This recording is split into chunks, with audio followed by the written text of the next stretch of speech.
कि कांवर लेके भोला दुआरिया जलवा तू चढ़ैहा ना। राजा गेरुआ रंग के सड़िया महुदा बजरिया से लइहा ना।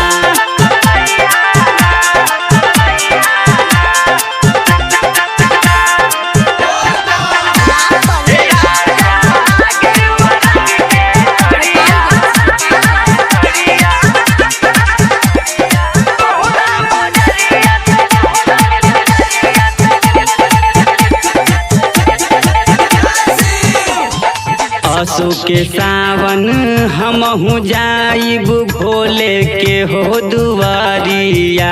अरे भोले के हो दुआरिया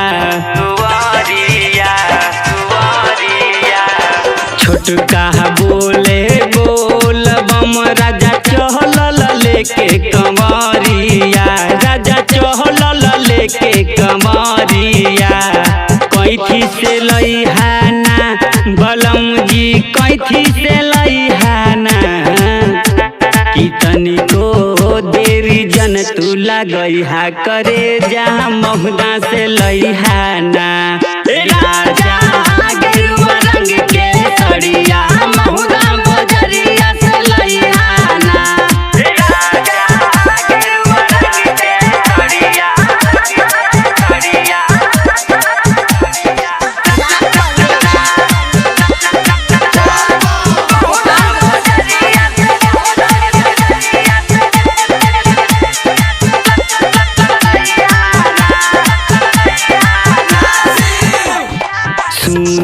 गोलू परमोधा देवरा चली गईले भिनसार हो।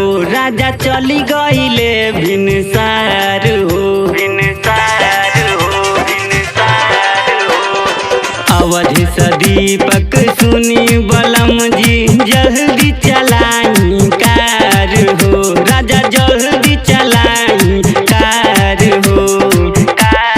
खुजी से लाई ना बलम जी खुजी से लइहा ना।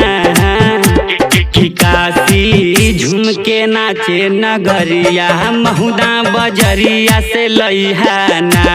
राजा गेरुआ रंग के सड़िया महुदा बजरिया से लइहा ना। कि महुदा बजरिया से लइहा ना। कि महुदा बजरिया से लइहा ना। कि कांवर लेके भोला दुआरिया जलवा तू चढ़ैहा ना।